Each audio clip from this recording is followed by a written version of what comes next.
Hello learners. In previous session we have talked about Edmund Spenser and his famous first work, that was Shepherd's Calendar, which gave him a very success. But now we will move ahead with one of the finest work which Edmund Spenser wrote, that was a Fairy Queen. Today we will try to cover up some of the core idea about Fairy Queen, and we will discuss about some of the important part of this work, and mainly we will discuss about some critical point or the historical context are touching that we will try to discuss. So let's begin. So today we will discuss about a Fairy Queen. Let's see. First I will explain some of the points which is more important for your examination purpose, especially with the MCQ method.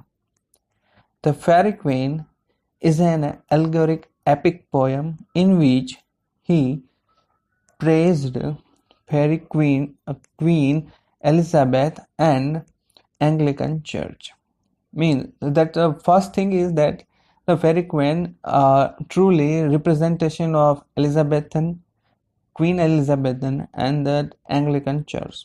And second thing is allegorical work. So you have to keep in mind that Fairy Queen is a type, which type of work or that poem is that first thing, that is an allegoric poem, and Fairy Queen, it's a representation of Queen Elizabethan and Anglican Church, and brought on a satire on the corruption of a Roman Catholic Church in front of the people by using a literature.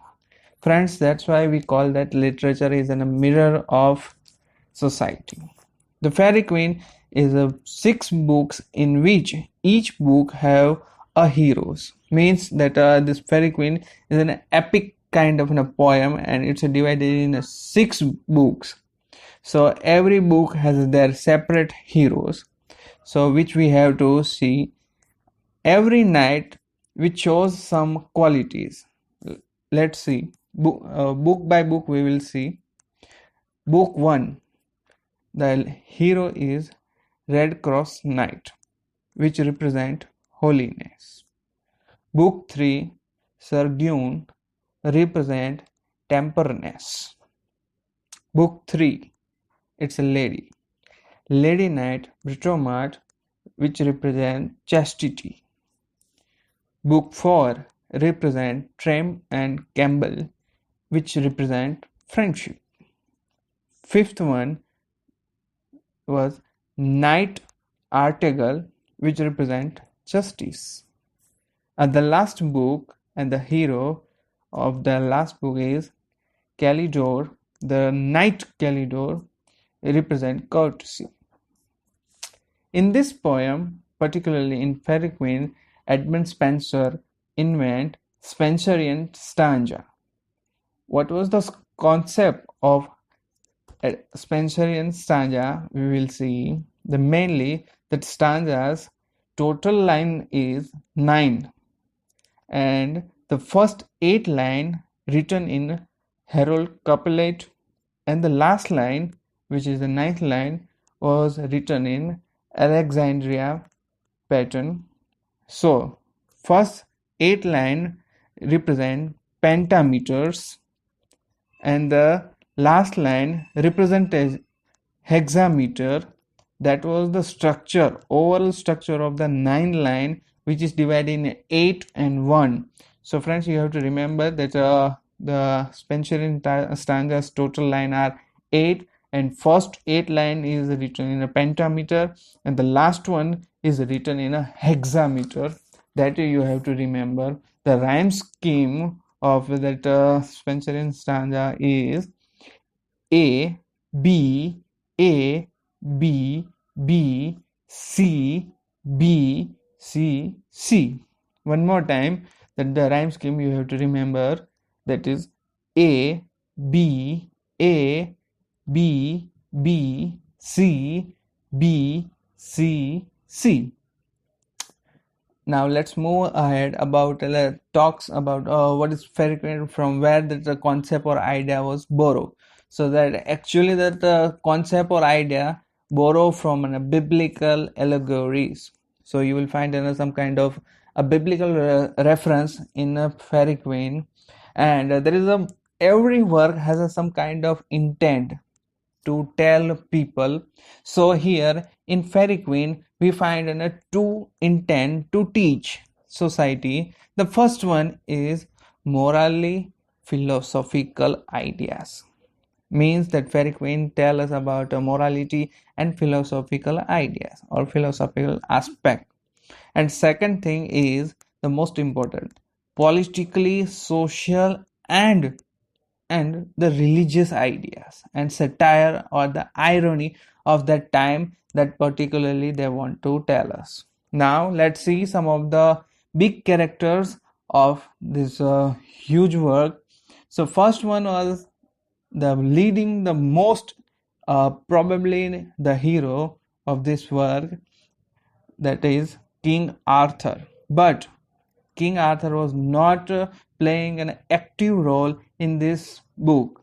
Whole six book, you will not find a very active role. So what we find that King Arthur's role was ongoing in background. Why? Just because it's an allegorical work. So allegoric works characteristic is that there you will find two stories at a time are running.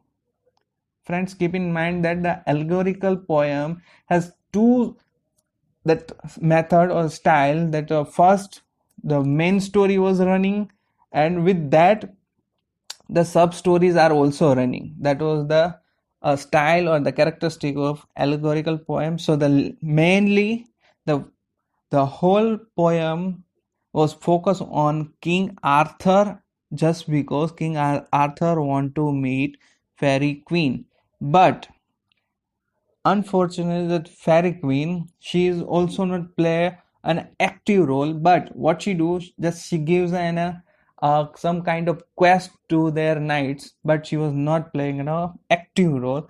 And somehow that the Fairy Queen, also known as Clarissa, and Clarissa known as Queen Elizabeth, at the end Fairy Queen represent of Queen Elizabeth.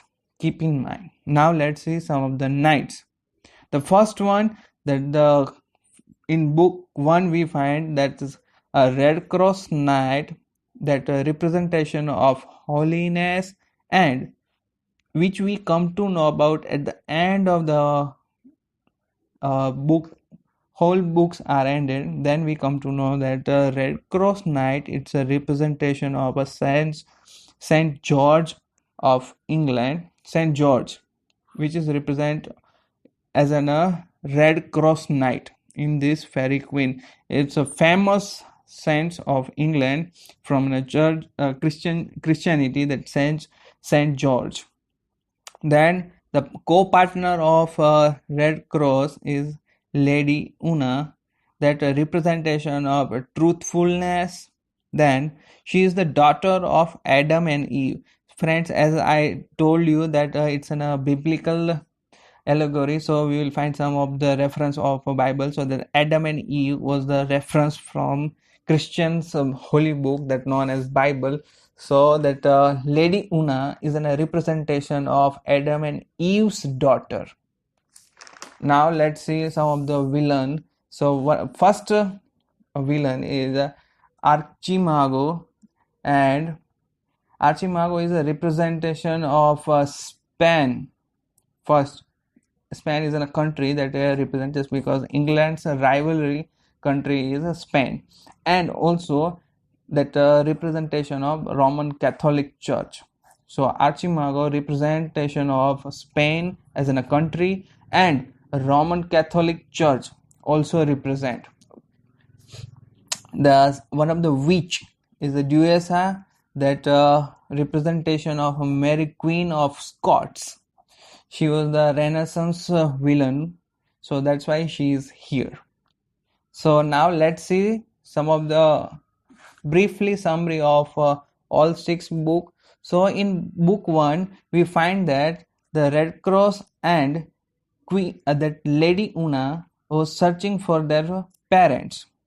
Red Cross was helping that Lady Una to search for her parents, and that her parents are kidnapped by the dragon. That name is Error, and the Archimago and Diosa play with them, and they remove the truthness to the holiness. They make them separate. Means the Red Cross and the Lady Una become separate from in book 1.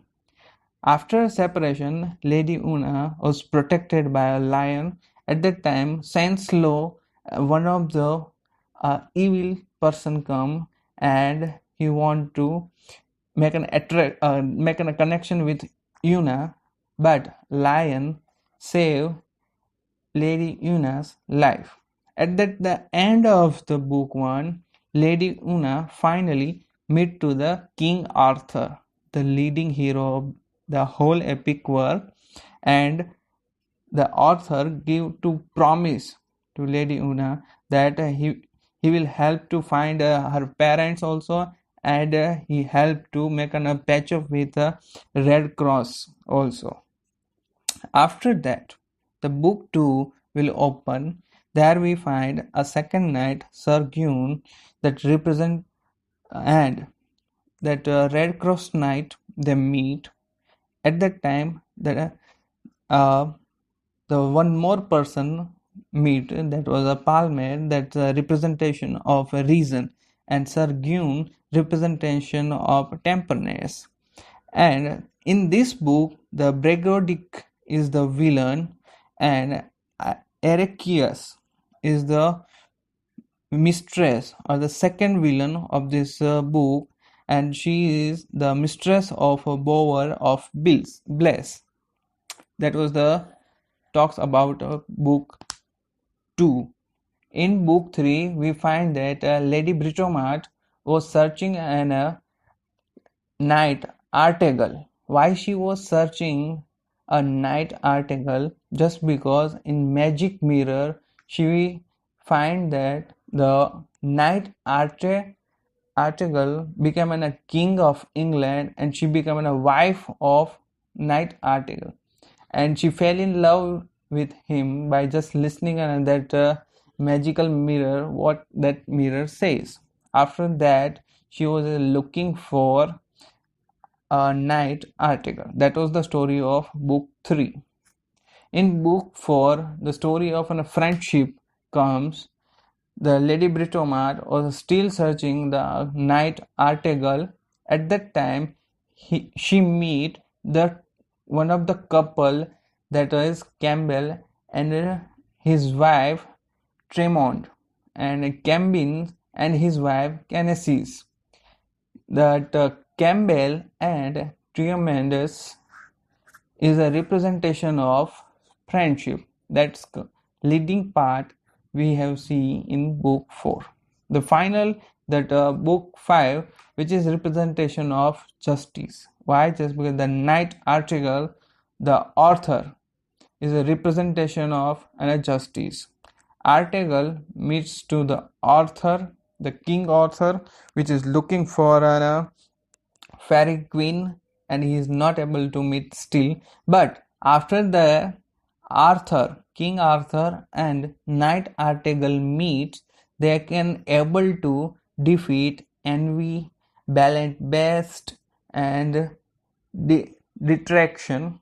These three are the enemy of this book. So after two things like King Arthur and the Knight Article, justice and King Arthur, when they meet, then and then they are able to kill these three enemy.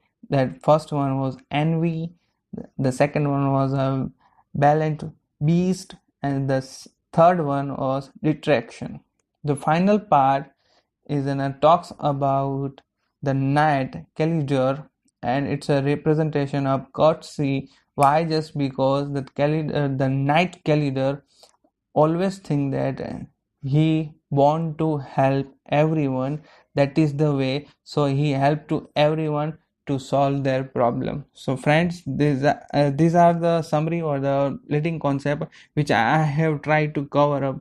So these are the main idea of the fairy queens, I hope, and I have just tried to cover up all the points very quickly. If some of the